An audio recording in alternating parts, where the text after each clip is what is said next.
જંબુસર તાલુકાના વેડજ ગામે કંબોઈથી પરુ વિસ્તાર વચ્ચે અંદાજે 700 મીટર જેટલો રસ્તો નર્યું હોવાને કારણે સ્થાનિક ખેડૂતો અને ગ્રામજનો છેલ્લા લાંબા સમયથી ભારે હાલાકીનો સામનો કરી રહ્યા છે। આ માર્ગ ખેતી, દૈનિક અવરજવર તથા ઇમરજન્સી સેવાઓ માટે મહત્વનો હોવાનું છતાં વર્ષોથી અવ્યવસ્થિત જ રહ્યો છે। સ્થાનિક ખેડૂતોનું કહેવું છે કે નર્યું હોવાને કારણે વાહનોનું અવરજવર મુશ્કેલ બન્યું છે, જે ખેતી સંબંધિત કામગીરીને સીધી અસર કરે છે।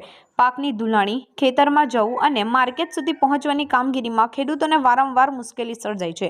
આ મુદ્દે વેડજ ગ્રામ પંચાયત સહિત ગાંધીનગર અને ધારાસભ્ય સમક્ષ અનેક વખત રજૂઆતો કરવામાં આવી હોવા છતાં આજ દિન સુધી કોઈ અસરકારક પગલાં લેવાયા નથી, જેના કારણે ગ્રામજનોમાં ભારે નારાજગી જોવા મળી રહી છે। બાળકોને સ્કૂલે જવામાં ઘણી મુશ્કેલી પડે છે। વરસાદી સમયમાં તો રસ્તો સંપૂર્ણ કાદવમાં બદલાઈ જતો હોવાથી જોખમ વધે છે। ઇમરજન્સી સેવાઓ સુધી પહોંચવામાં ગંભીર વિલંબન થાય છે। ઘણીવાર 108 એમ્બ્યુલન્સ પણ ત્યાં પહોંચી શકતી નથી। ડિલિવરી પેશન્ટ અથવા ગંભીર દર્દીઓને ખાટલા પરથી ઉચકીને મુખ્ય રોડ સુધી લાવવા પડે છે, જે પરિવારજનો માટે કપડું બની જાય છે। ગ્રામજનો તેમજ ખેડૂતોની માંગ છે કે તંત્ર તાત્કાલિક આ નળિયા રોડને મરમ્મત કરી સ્થાયી ઉકેલ લાવે, જેથી પ્રજાને રાહત મળે। મારું નામ જાદવ હરેશકુમાર મુકેશભાઈ છે। હું ગામ વેડજમાં રહું છું, કંબાઈ વિસ્તારમાં રહું છું। અહીંયા એક સીમ વિસ્તારમાં પરામાં અમારું ખેતર આવેલું છે અને એમાં એક રસ્તો જાય છે નળીનો 700 મીટર જેટલો લાંબો છે। ચોમાસામાં અઘરું પડે છે, ઉનાળા શિયાળામાં અમારો કમ્પ્લીટ તે રસ્તો ચાલે છે ને ચોમાસામાં બહુ અઘરું પડે છે રસ્તા માટેનું। બીજા કોઈના ખેતરમાં ટ્રેક્ટર નાખે છે તો તકલીફ બહુ થાય છે આવવા જવાની ને બધી। અમે પહેલાં પણ ગાંધીનગરમાં અરજી કરી હતી, ડીકે સ્વામીભાઈ અરજી કરી હતી, ગ્રામ પંચાયતમાં અરજી કરી, પણ પહેલાં અરજી કરી પણ તોય કંઈ ઉકેલ આવે નહીં। તો હવે અમે એટલી અરજી કરી છે કે આ રસ્તો અમને બનાવી અપાય એટલી વિનંતી છે। શું નામ છે તમારું બા? અંબાબેન મગન। કયું ગામ? વેળાસર।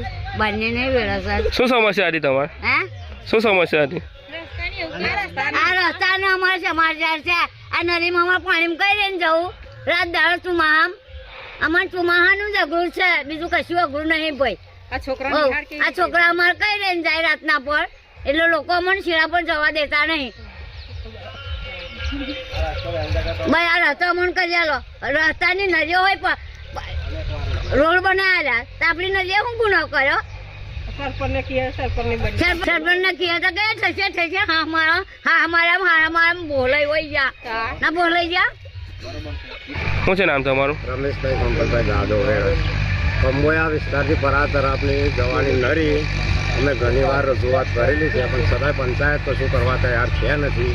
અમે ગાંધીનગર બી અરજી કરેલી છે, ડીકે સ્વામીને બી મૌખિક રજૂઆત કરેલી છે, ત્યાં બી ગયેલા છે।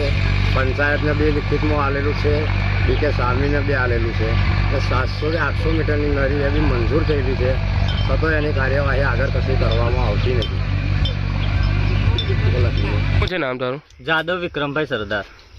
મારે એવું કેવું છે કે આ રસ્તો અમારો થતો નહીં, કેટલા ટાઈમથી આવો ને આવો જ પડી રહ્યો। અમારે ગમે તે પ્રસંગ હોય, ગમે તે કંઈક તહેવાર હોય, ગમે તે કંઈક કોઈક મરી ગયું હોય, ડિલિવરીનું હોય, અમારે બીજોના ખેતરમાં લઈને જવાનું થાય, કાં તો અમારે ડિલિવરીનો કેસ હોય તો ખાટલામાં લઈને રોડે લઈ જવા પડે। અમારો રસ્તો સરપંચ હોય કરવા રાજી છે નહીં।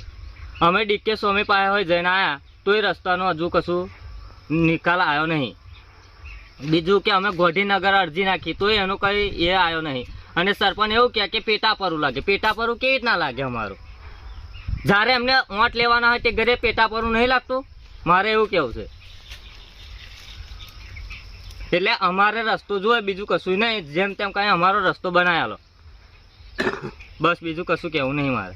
તમારું? નંદાબેન ચંદુ। શું સમસ્યા છે તમારી? અમારા સમાચાર છે, આ નળી में પાણી ભરાય છે અને અમારા ખેતરમાં ઘર में પાણી પહે છે। અમારા ઠેક કે અમારા નળીનું કઈ ગમે તે તમે કરો વહેલી તકે, અને આ બધું પાણી ભરાય તે બધું અમારા ઘરમાં મેટા નઠારું પાણી, અમારા મંદિરમાં પાણી પહે છે, એટલે કોઈ અમને જવા ના દે શેરાએ, એટલે અમારે પછી શું કરવું પડી? શું છે નામ તમારું? બૈલાભાઈ આશાભાઈ જાદવ। કયું ગામ? વેડજ। શું સમસ્યા હતી તમારે? અમારે નરી સમસ્યા થઈ રસ્તા માટેની, અરે અમારે 108 ના આવે યાર। અમારે પોતે જવાની પણ બાઇક જવાની તકલીફ છે, કશું થતું નહીં આગળ। બીજું કે અમારે કોઈ બીમાર હોય ને તો 108 બોલાવીને તો કંબોએ ઊભી રાખવી પડે ગાડી, અને તે ખાટલામાં નાખીને લઈ જવા પડે અમારે, ત્યાં ગાડી ઊભી રહે। અહીં તો કંઈ આવતું જ નહીં કશું સાધન. કેટલા ટાઈમથી આ સમસ્યા છે? આ તો સવારે ઉપર જેવી છે. અમે અમારો જન્મ થયો પણ અમે બાઇક લઈને નહીં ગયા અમારા રસ્તે એવું છે. બોલો. છોકરો નિહાર કેવી રીતે જાય અને આ રસ્તા સિવાય કેવી રીતે જાય માં છોકરો? નિહાર જવા સારું તો અમે કેવી રીતે ખેતરોમાં મોકલે? નિહાર નહીં જતો છોકરો, અને દિલવડી થવાની હોય તો ખાટલામાં નાખીને અમારે રોડે લઈ જવા પડે. આ રસ્તાને કંઈ હુસતું જ નહીં એ લોકોને. પછી મારે ના કહેવું પડે? હું તો ભણે બોલું, પણ હું ભણ તમે નવા હવા છે. આ રસ્તો તો બનાવવો જ પડશે એમને. બધે બનાવવા પૂરા થઈ જાય ને રૂપિયા વાપરી ખાય છે સરપંચ.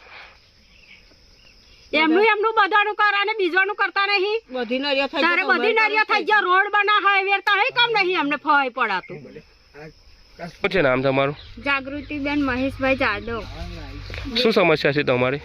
આ નરી પરા વિસ્તારની નરી 100 વર્ષથી બંધ રસ્તો છે.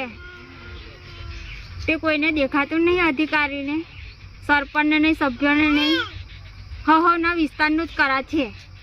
અમારા વિસ્તારમાં દેખાતું નહીં. બાળકોને નિહાર જવાની તકલીફ પડે છે. કોઈ ડિલિવરીના કેસ હોય છે, બીમારીના કેસ હોય છે. કોઈ ગાડી તો આવતી નહીં.